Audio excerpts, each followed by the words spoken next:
Al proceso de hominización. Uno se preguntará, ¿qué es la hominización?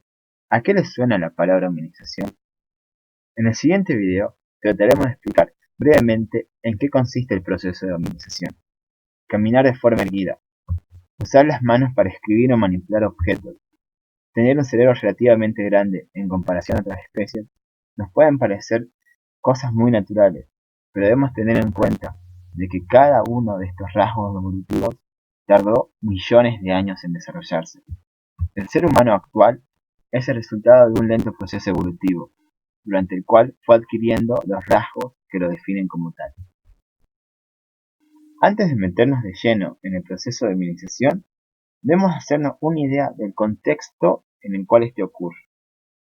A grandes rasgos, y teniendo en cuenta el tiempo geológico, las eras geológicas, vamos a decir de que la hominización se produce en la era Cenozoica, en África. Ahí podemos rastrear la hominización. Sin embargo, vamos a ir desglosando a la era Cenozoica y viendo en qué etapas de esta era se van a producir los eventos que son importantes para comprender el proceso de hominización. Por otro lado, también para comprender este proceso es necesario saber dónde se sitúa el Homo sapiens dentro de la taxonomía biológica. Bueno, la hominización se produce en el Cenozoico. Ahora bien, vale preguntarnos qué es el Cenozoico.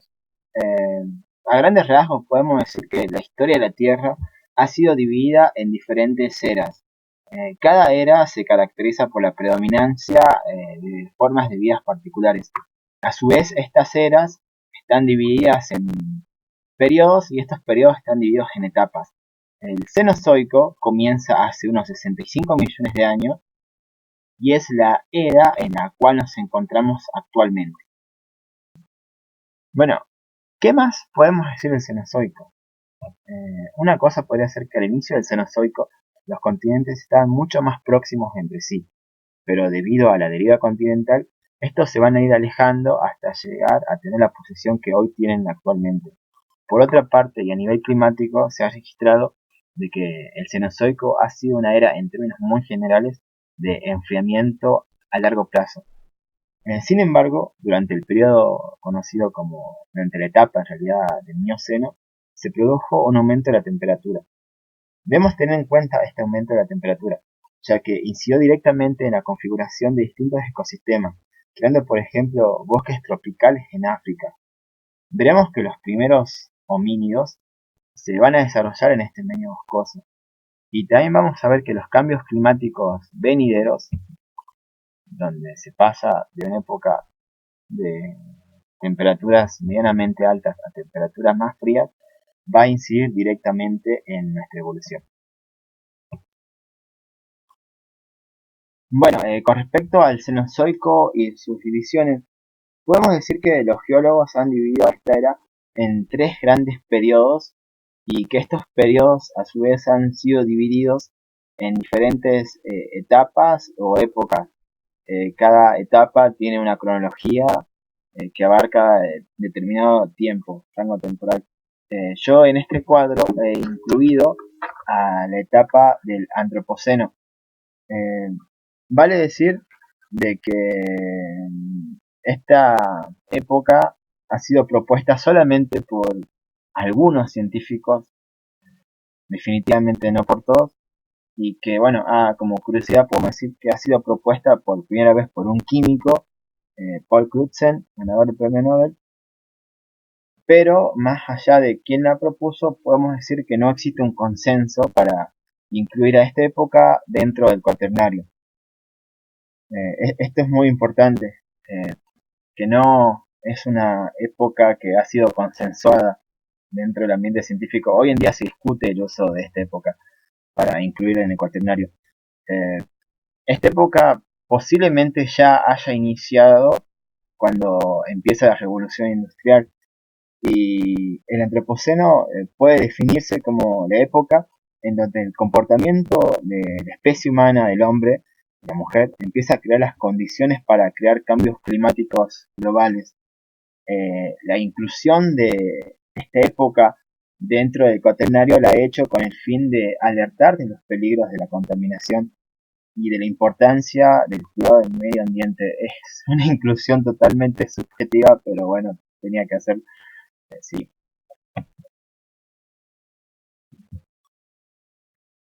Teniendo en cuenta la división del Cenozoico, vamos a mencionar a grandes rasgos y sin necesidad de entrar en especificaciones algunos de los principales eventos biológicos que se dieron durante esta era. Vamos a atender principalmente a la evolución de los primates y de su origen. Eh, bueno, antes que aparezcan los primates, ¿qué es lo que pasa? Para eso nos vamos a ir al Paleoceno. ¿Qué pasa en el Paleoceno? Bueno, el Paleoceno es la época que es inmediatamente posterior a la extinción de los dinosaurios. Durante esta época van a proliferar los mamíferos. Debemos tener en cuenta que la extinción de los dinosaurios dejó vacantes muchos nichos ecológicos que fueron rápidamente ocupados por nuestros amigos los mamíferos. Los mamíferos se van a empezar a reproducir, van a empezar a proliferar, van a empezar a evolucionar rápidamente y con el tiempo van a dar origen a los primeros primates. A los primeros primates y esto va a pasar en el Eoceno. Durante el Paleoceno vamos a ver que los mamíferos proliferan y evolucionan. Y en el Eoceno vamos a ver que aparecen los primeros primates.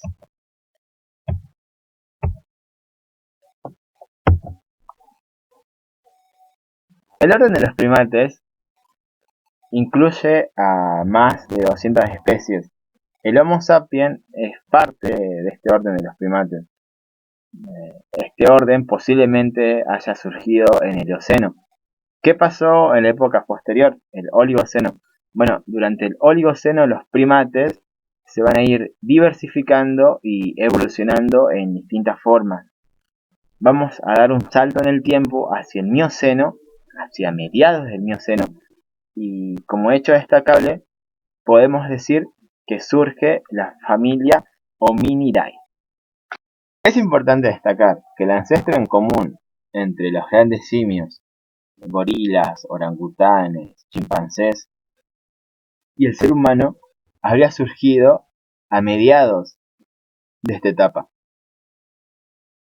En la siguiente época, el Plioceno, el hecho más destacable que podemos mencionar es el surgimiento de la tribu Hominini.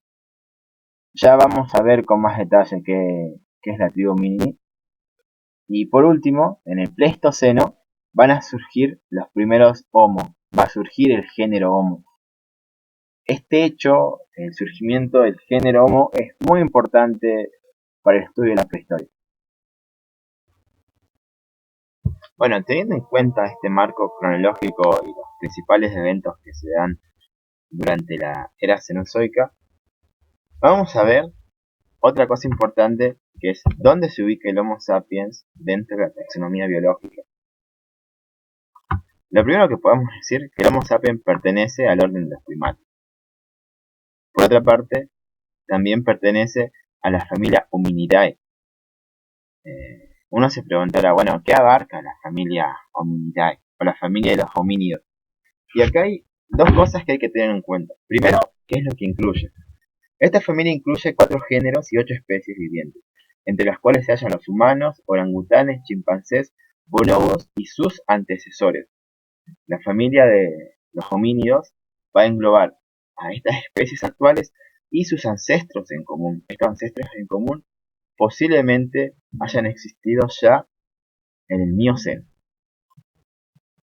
Otra cosa que decir de la familia Hominidae es que en la clasificación tradicional esta estaba compuesta exclusivamente por primates bípedos, como el género Homo o Australopithecus.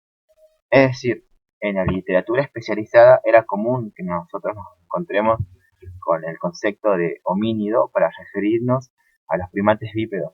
Sin embargo, actualmente bajo la nueva taxonomía cladista, la familia de los homínidos va a incluir a los grandes simios, a los seres humanos y sus ancestros.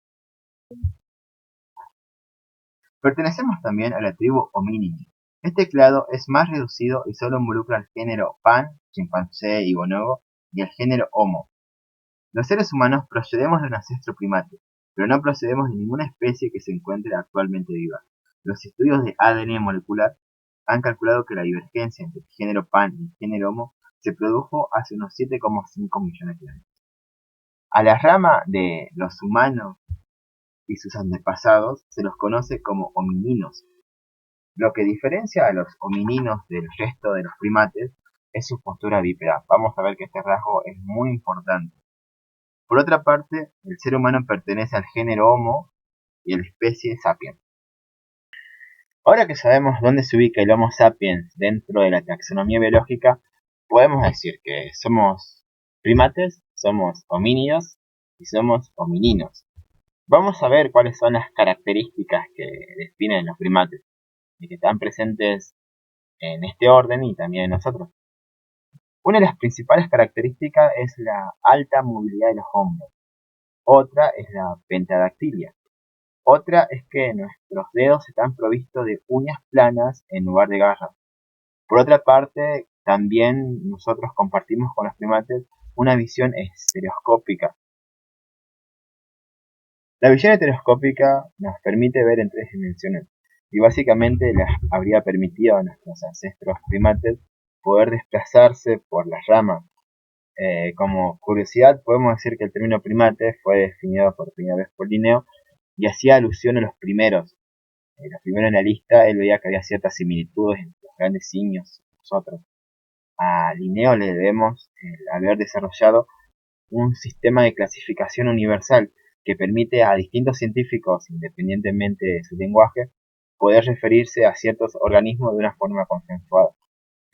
Un dato curioso. Habíamos visto que somos primates y habíamos visto ciertas características que tienen los primates muy básicas. Ahora vamos a ver cuáles son los homínidos y cuáles son los homininos y qué es lo que los diferencia. Bueno, la diferencia entre los homínidos y los homininos tiene que ver con la inclusión. La familia de los homínidos abarca a los orangutanes, a los gorilas, a los chimpancés, a los humanos y a su ancestro en común. Es una familia amplia, grande, que como su término dice es una familia. Mientras que los homínidos nos designa una subtribu que solamente engloba a los humanos y sus antecesores bípedos. Una característica muy importante de los homininos es que uno de los rasgos que poseen es el bipedismo, mientras que los homínidos no son todos bípedos.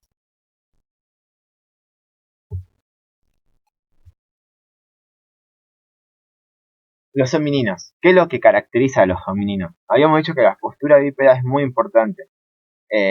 Vamos a adelantar que la postura bípeda se puede definir principalmente por la posición del foramen magnum y también se puede definir por la estructura de la pelvis. Ya vamos a entrar en más detalle en esto. Sin embargo, existen otras características que también definen a los homininos. He puesto una lista con las principales características, pero vamos a decir que principalmente hay 3 cosas. El bipedismo, ya lo dijimos, la estructura dentaria, vamos a ver una disminución de los cánidos y también vamos a ver un aumento del tamaño del cerebro. Como plus, vamos a decir que el pie presenta un dedo pulgar no oponible al resto. Esto lo vamos a ver en las pisadas que dejan los homininos y para eso vamos a presentar una ilustración y una representación que es bastante interesante. Bueno, habíamos dicho de que una de las características principales que define a los homininos en la postura bípeda. Ahora bien, ¿cómo los arqueólogos, los paleontólogos infieren el bipedismo? ¿Cómo se llega a esta conclusión? Y esto es muy interesante y tiene que ver con el foramen magnum, la posición del foramen magnum y también tiene que ver con la estructura de la pelvis. En base a estas 2 características se puede inferir el tipo de locomoción que habría tenido un organismo viviente. Teniendo en cuenta esto, vamos a ver un ejemplo y ver a 3 cráneos pertenecientes a 3 especies distintas, Homo sapiens, Australopithecus afarensis y un chimpancé. Vamos a ver la posición que tiene el foramen magnum con respecto a cada una de estas especies. vamos a ver que en el caso del chimpancé el foramen magnum se encuentra mucho más retrasado. Esto nos indicaría de que este chimpancé treparía y andaría de forma cuadrúpeda. Sin embargo, vemos que el foramen magnum está un poco más adelantado en realidad con Australopithecus. Este rasgo ha sido tomado como un indicador de bipedismo por distintos científicos a la hora de examinar fósiles. Otra cosa importante que nos permite inferir el bipedismo es la estructura de la pelvis. En base a la forma y la orientación de la pelvis, también es posible inferir, digamos, si un organismo era bípedo o no. Aquí vemos tres pelvis que son de tres especies distintas. La pelvis de un chimpancé, la pelvis de un Australopithecus afarensis y la pelvis de un Homo sapiens. Vemos que la forma de la pelvis del chimpancé es más larga, más estrecha y más plana y tiene una orientación hacia adelante. Vemos que la pelvis de Lucy, en realidad la pelvis de Australopithecus afarensis es más corta, más amplia y curvada y tiene una orientación hacia el interior. Esta pelvis que estamos viendo acá, la pelvis de el Australopithecus afarensis, es una de las pelvis más famosas de la historia. Estaba viendo una pelvis muy famosa, corresponde a Lucy, y es en base a la estructura de la pelvis que se ha definido que Lucy era bípeda, que Lucy, este Australopithecus afarensis, era bípeda. Ya vamos a ver representaciones de Australopithecus afarensis. Lo que importa decir en este caso, es la importancia que tiene la estructura de la pelvis para definir el bipedismo. Esta es solamente una de las características que toman los científicos para inferir o deducir el bipedismo. Acá también vemos la pelvis de un ser humano actual. Vemos que, bueno, que ya cambia completamente, pero se parece más a la pelvis de Lucy que a la pelvis del chimpancé. Hasta ahora, ¿qué es lo que vimos hasta acá? Vimos el contexto geológico en el que se produce la hominización. Para eso hablamos de la era cenozoica, también vimos un poco cómo se divide la era cenozoica, de los periodos que tiene, de las épocas que tiene, y también hemos mencionado algunos de los principales eventos que se dan durante cada etapa del Cenozoico. Por otra parte, también hemos ubicado a nuestra especie dentro de la clasificación taxonómica. Hemos hecho una diferencia entre los primates, entre los homínidos y entre los homininos. Y por último, hemos visto cómo se define el bipedismo en el registro fósil. Para eso tuvimos en cuenta la estructura de la pelvis y la posición del foramen magnum. Todo esto nos sirve como una introducción para comprender qué es la hominización.